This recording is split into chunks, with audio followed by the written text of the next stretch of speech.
ఇచ్చే top result. ఆసియానిక్ 1939లో సముద్రంలో మునిగిపోయింది. ప్యాసింజర్స్ లిస్టు ప్రకారం చూస్తే 300 మంది ప్రముఖులు దాంట్లో ప్రయాణిస్తూ ఉన్నారు. ఖచ్చితంగా దీంట్లో ఏ డౌట్ లేదు.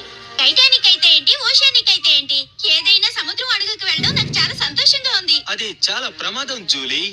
ఆ ఓడ సముద్రపు అట్టడుగు భాగాన ఉంది. సముద్రం అడుగున ప్రయాణించడానికి సెక్షన్ 13లో ఒక అద్భుతమైన సబ్మెరీన్ ఉంది. అది మాత్రమే కాదు, అందులో ఏమిటి వాసన వస్తుంది? ఇది ఏమిటంటే అంకులే. రావద్దు, బెడ్లోనే ఉండమని చెప్పాను. అంకుల్ నా మాట వినలేదు. అంకుల్ హెల్ప్ మీకు కావాలి. ఆ శక్తి చాలా చాలా దారుణమైనది. అంతకంటే ఈ వెల్లుల్లి వాసన ఇంకా దారుణంగా ఉంది. అందరూ సిద్ధంగా ఉన్నారా? మేము సిద్ధంగానే ఉన్నాం. మా తడాకా ఏమిటో చూపిస్తాం. తయారుగా ఉండండి. ఈ ముగ్గురు ఎక్కడికి బయలుదేరుతున్నారో నేను తెలుసుకోవచ్చా? ఇంకెక్కడికి? మీరు మంచు కట్టకి తీసుకెళ్తారు, అందుకు రెడీగానే ఉన్నాం. కానీ మీరు అనుకున్నది తప్పు.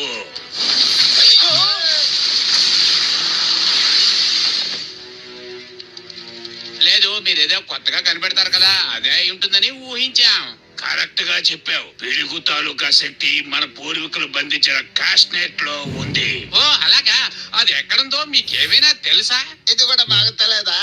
మంచు కొండలు కాకపోతే వేరే కొండలై ఉంటుంది. అది సముద్రం అడుగులో ఉంది. కానీ నేను అక్కడికి రాలేను. ఎందుకు అలా అంటున్నారు?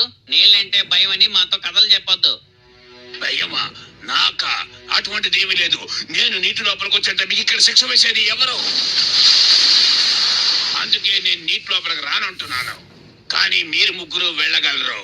మీకోసం సబ్మెరీన్ రెడీగా ఉంది. ఏంటి సబ్బా? అబ్బో, నా వల్ల కాదే. అవును, మా అమ్మ నీటిలో దిగితే గండ ఉందని చెప్పింది, అందుకే నేను వెళ్ళను. Okay okay okay, no tension. ఏమి కంగారు పడకండి, వాళ్ళ సంగతి నేను చూసుకుంటా. వావ్, ఇది చూడడానికి అద్భుతంగా ఉంది. సెక్షన్ 13 యొక్క అద్భుతమైన సృష్టి ఇది. 3000 టన్ ప్రెషర్ వరకు ఈ సబ్మెరీన్ తట్టుకుంటుంది. ఇందులో ఎన్నో ఫెసిలిటీస్ ఉన్నాయి. ఓకే, ఎందుకు అలా ఒకరి మొహాలు ఒకరు చూసుకుంటున్నారు? రండి.